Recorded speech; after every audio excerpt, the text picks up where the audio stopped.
Welcome to the unboxing of the TTArtisan 35mm f1.4 for the Canon M mirrorless cameras. Like for example, the Canon M50, which is a super popular mirrorless camera for the Canon EOS M mount. So the box is pretty simple, quite minimalistic.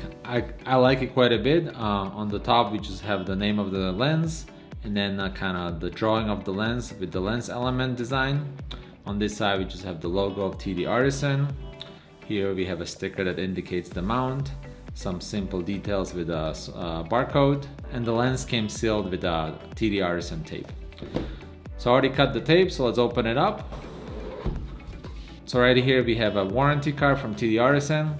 I find the warranty almost useless. The lens is so cheap that it doesn't really matter. If it breaks, I probably won't send it in for warranty. Here's some silica gel so it doesn't mold. And here is some simple instruction manual. Here it tells you how to mount the lens on the camera. So a lot of the cameras, like for example the Canon, you have to enable release of shutter without the lens attached. Because since this lens doesn't have any electronic contact, the camera thinks that nothing is attached, so you have to follow these instructions. Here's the optical design, and here are the MTF charts. Alright, here's the lens. It's packaged nicely in this foam, so it was really well protected during shipping. And the lens itself is in just a plastic bag.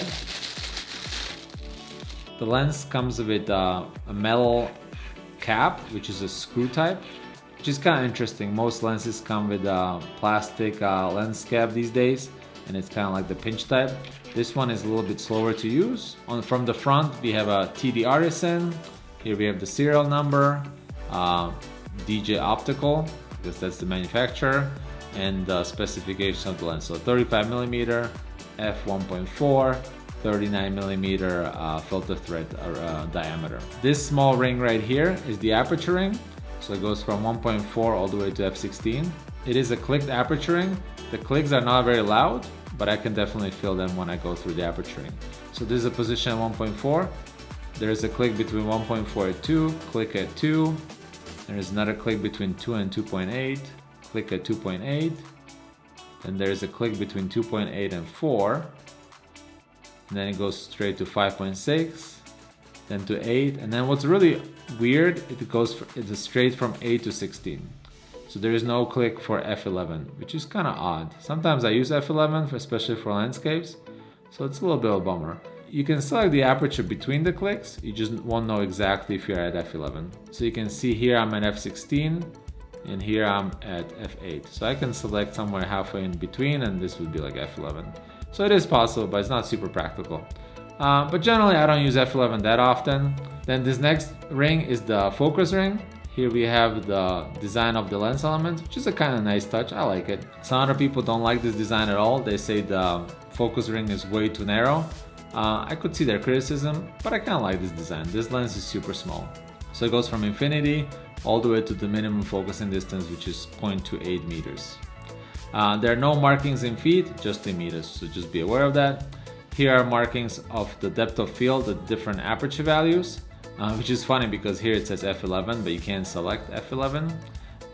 So it tells you roughly what is the depth of field at each of the aperture values, which is quite useful. On the back we have a fully metal mount, no electronic contacts whatsoever, so once you attach this to the camera will have no idea what type of lens is attached. Which is a little bit bummer, but it's definitely workable. The build quality is really good. The focusing ring is super nice and smooth. There's no grittiness, no grindiness. The aperture ring goes pretty easily, but the clicks are nice and defined. So it seems to be pretty nice for use. And it's very small lens. So let's compare this lens to some other lenses. So I would say the best comparison to the TTArtisan 35mm would be the Canon 32mm f1.4. So the focal length is about the same, 35mm versus 32mm. This one is fully manual metal lens. This is a Canon autofocus lens, so it has electronic contacts. The autofocus works really well. This Canon lens is a lot more expensive. So the Canon lens is $479 today, and the TTArtisan lens is only $73. The Canon lens is quite a bit bigger. But usually it's not that big of a deal. The 32mm lens is already pretty small, so the extra smallness of the TTArtisan is not that huge of a deal.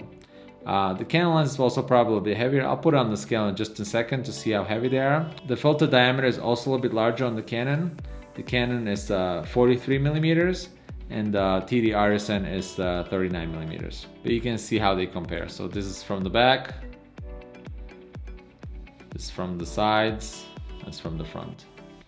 So let's look at the weight of these lenses. So here's the TTArtisan lens. On the box it says it's 180 grams. So let's see. Yep, it says 180 grams right here.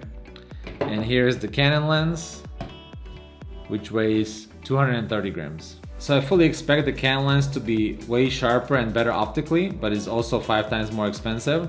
So the reason why I bought the TTArtisan lens is to see if I could recommend it to people who don't have the $500 to spend on the Canon lens. And also for people if they want to a more manual experience with their cameras. So this is a fully manual lens. It gives you a little bit more of a tactile feel compared to the Canon lens. On the TTArtisan, the focusing ring is manual, so you're manually moving the lens elements when you're turning the focus ring. On the Canon, this is focused by wire, so when I turn this ring right here, it doesn't do anything when it's not connected to the camera. So when it's connected to the camera, when I turn this ring, the motors inside the lens move the lens elements, and that's how the lens focuses. So it's a little bit different experience. The Canon is definitely a lot more practical because the autofocus on the M50 or the M6 Mark II, which I have, is really good. And I use these lenses a lot inside to take pictures of my kids, which they move a lot, so the eye autofocus and the face autofocus works really well with the Canon. But I still wanted to see how good is the quality of the TTArtisan, consider it's less than 1/5 of the price. So let's mount these on the camera and see what they look like on the cameras. I have the TTArtisan on the original Canon EOS M, and then I have the Canon 32mm on the M50. So you can see here that the TTArtisan is significantly smaller than the Canon, but the Canon balances quite nicely on the small EOS M bodies. It's not big by any means, especially with the original EOS M camera, which you can buy pretty cheaply these days. You can have this whole combo for about $250, and with the Magic Lantern firmware, you can do some pretty high-end video with this little combo. So I'll go and take out the TTArtisan lens on my M50 and try to take a lot of sample images with this lens and see how it compares.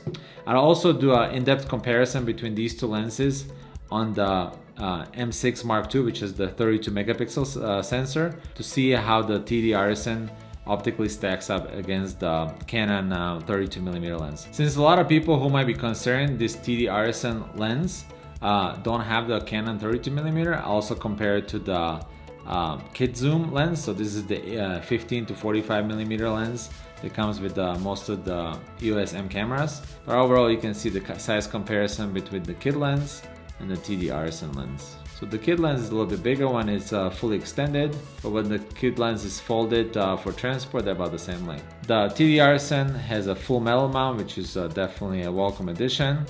The kit lens has a plastic mount, which generally is not a huge deal on small lenses like this one, but I have broken a plastic mount previously on a Canon lens. So it's something to watch out for. Definitely don't want to be as rough with the plastic mounts. The filter thread on the kit lens is larger at 49mm versus the filter thread on the TTArtisan, which is only 39mm. So the TTArtisan is 180, as we said before, and here's the kit lens. That's only 129 grams. So the kit lens is super light because it's all plastic. So here's the difference between the lens caps that comes with lenses. Here's the kit lens with the classic plastic lens cap, the pinch cap. This works really well because it's super easy to attach. This one is a little bit harder to attach. You have to screw it in, and sometimes you can't catch the threads easily. So the lens cap has a lower profile, which is kind of nice, but for practicality purposes, I prefer the pinch cap because you can take it on and off easily with one hand. This one, it's a little bit trickier. You have to kind of screw it, and I feel like you can definitely drop this in the field. And to put it back on with one hand can be a little bit tricky. Yeah, you don't catch the threads as easily, but the pinch type plastic cap might be more practical for this lens. I'm planning to do a detailed image comparison between the TTArtisan 35mm, the kit lens, and also the Canon 32mm to see if it's worth it to buy the TTArtisan over the kit lens if you get a better quality and if you get a lot more bokeh, or if you should just save up for the Canon 32mm, which is just a fantastic lens. So I'll do this image comparison on the Canon M6 Mark II, which is the most demanding 32 megapixel sensor. And if this is something you're interested in, consider subscribing. These videos will be coming out in the next few weeks.